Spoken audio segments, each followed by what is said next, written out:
Hey there, my name is Mark Walker, and this is my podcast called Fierce Encouragement.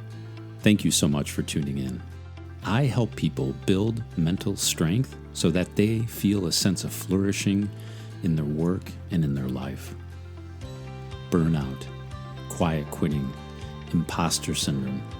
I've suffered from these a lot in my career and in my life, and they're all symptoms of a mind that lacks focus on its true meaning or deeper purpose. So here we are. We have a meaning crisis on the personal level, and it's hard to communicate with people. It's hard to connect with people. And I am simply here to offer what I've learned from my own explorations in meditation, in music, as a life coach and a life transformational coach the past 3+ years. Let's talk about this. Overthinking. When I say the words overthinking, what does that bring up in your mind?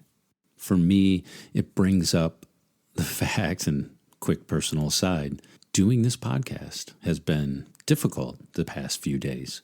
Showing up and recording, trusting that it'll come across okay, not wanting to offend people, but then just having that inner sense of anxiety and fear, just wanting to literally go turn this off and go down to the couch and forget about this, to give up, to go have comfort, right? To run away from it.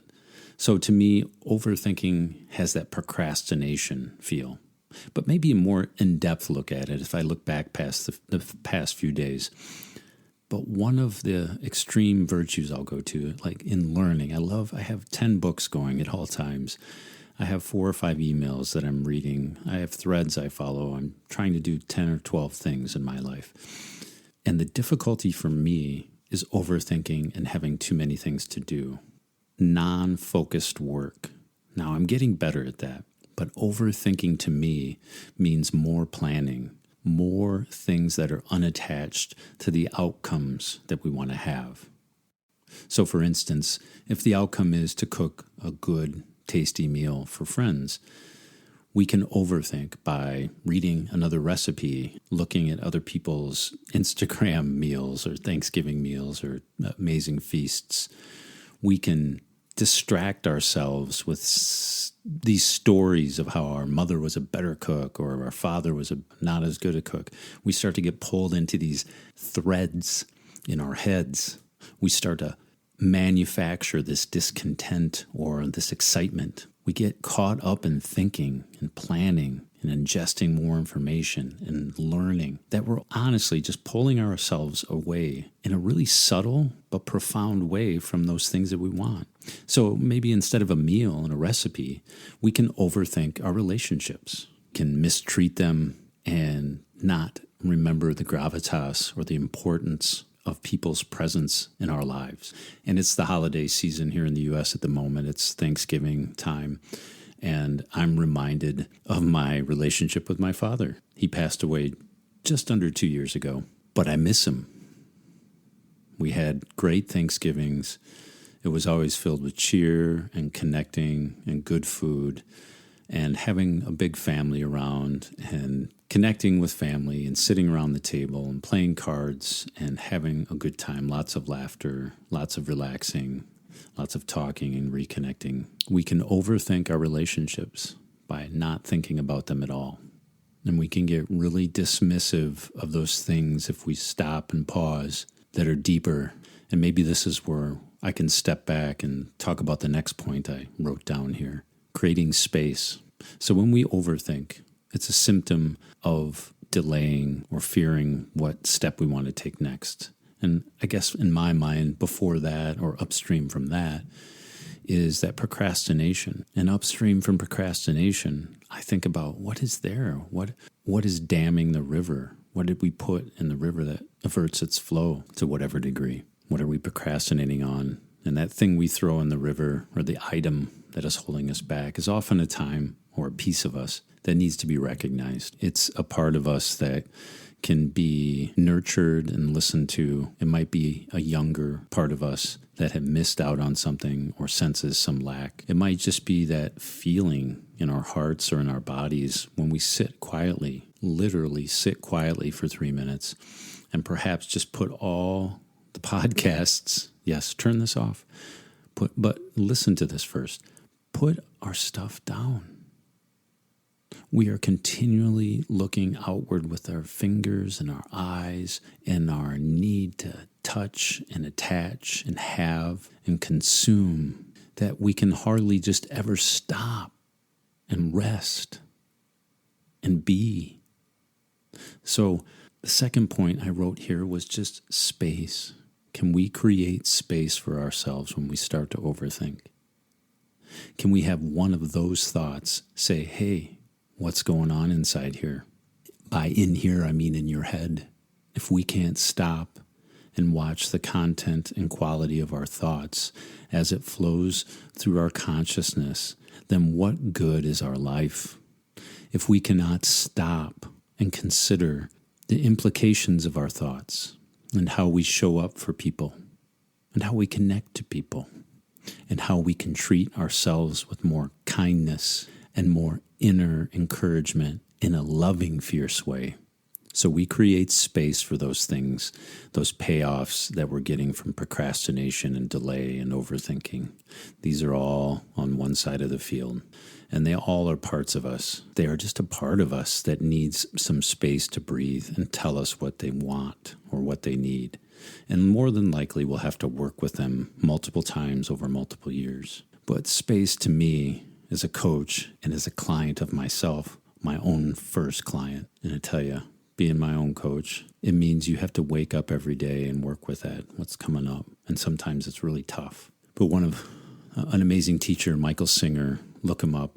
One of the things I remember collecting from his book is just that this idea of working with what is coming up in your life now. This idea of seeing what's the most painful thing for me today? What am I pushing back or pushing away? And why do I want to overindulge in these things? Maybe it is too much inputs, but maybe it's too much shopping. Maybe it's too much alcohol. Maybe it's too much of a certain type of emotional quality that you carry throughout your day, like judgment or gossip.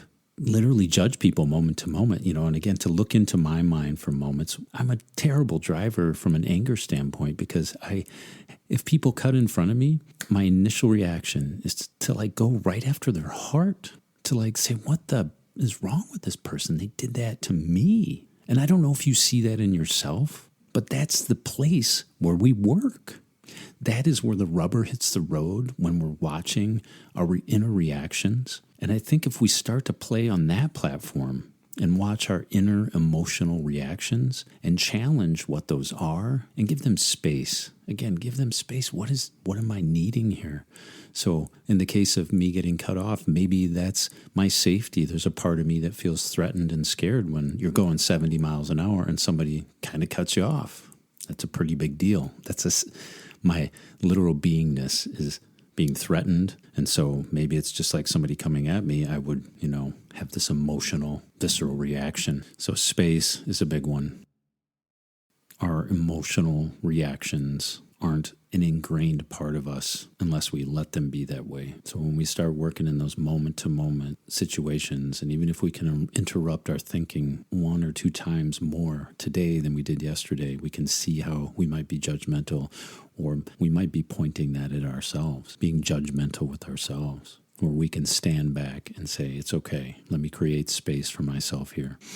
But if we were to look at it more productively and we wanted to be past that, okay, how can I use this poison as medicine? How can I alchemize this into something that is positive for me in the long run? And here's one tool from a productivity standpoint, and this is what I've been using just to stand here and speak, is to say to myself, all right, I'm going to treat you like a robot. So there's a great tool from a great coach, Stephen Chandler, another amazing author, but he talks about just giving yourself an instruction like a robot. If you want to be more productive, just unattach the emotion. Give yourself that space. See what needs to be said from yourself to yourself. Bring it to your awareness. Create that space, that meditation, that insight time, that me time. And again, 3 minutes a day will fundamentally change your life. Go check out my 3-minute mindset. That's at markwalkercoach.com. Grab that. It's got a guided meditation on there. But 3 minutes can fundamentally change that relationship with yourself. And so when clients come to me and say they have that bad self-talk,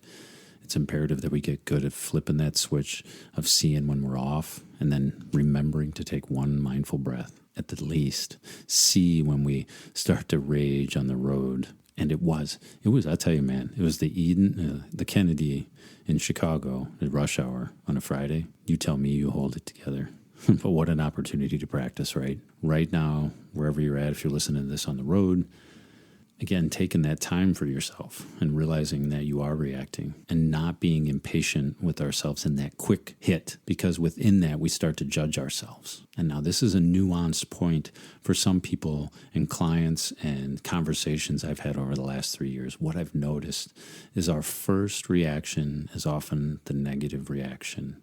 And I'm not talking about the big, long, drawn-out dialogue that we paint for ourselves after thinking about how we were offended last year, or how some conversation tore us down. And again, I got those. I got a couple I play in my head. But when we get like emotionally charged within that conversation and take it personally, like it's some permanent part of ourselves and that it's unchangeable, in that like little reaction, that's actually a very creative place to play and to learn. So when we have that emotional reaction, we give ourselves an instruction like a robot. We tell ourselves to go do it.